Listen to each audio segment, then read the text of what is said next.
normal kan yam kan asin content barwach me bajeling bana roiling kanor online tv kajan gwasam kan kono yam ka rajadana bana kwen de jogano mi jirama jidit kajan channel me de jogano jin nyak na asin ko ken ko blen kono banonka kanor online tv bikan chamala shubkaji en ler bana lade bana right ka kwi gambe la karikin kono tokten gwasam che tanyina re gambel shibar shika dul nuare shikan kawang ka kora bana rach ka mando diana chinyo ko tugo no cha gwas bani mentre newland cha jegut rek ban madan le roda ban je kula nyok lengtene no gor no jen be je nyak ni ko ken ko bilere me be kula shu gwazen gor kon ken o deko ten mo kon re roja me shirkamnen jena mo dole me jen dole dana cha wang re weka gambele ki dole kon cha wang cha ka wang berte la police ni titere kumaka ka gambel re wish ka gambela kan barati ka police ni tetere kuma kaba shimnen yana magwasame en gwasame gwan metiek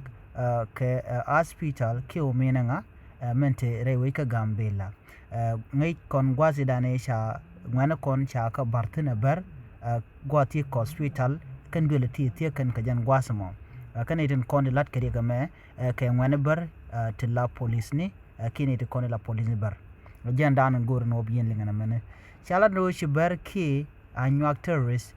ci police ne ken ci ka dol no ari ci kan ka wang ci ga men shane non gwas me men yo ko ray kam ndo dina dan le rode shit ka menen yen mo gwas me chala do kan berato ki beren kontin shi nuari ci kan ka ci kan dul ken kan wang tiang kan berato chala do tama wa gor ka no de kan nuari ba de kan ka nyoka mangne ka do bana chalat keje ana mekel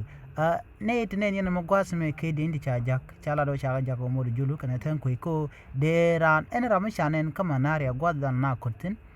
ka chanen te tin de jedwaj chane to chaga jakre wi kanyulan komite kami chanen chit ko chiran che gor we kot ko gwas ko chaje wo chaje nan ka gambela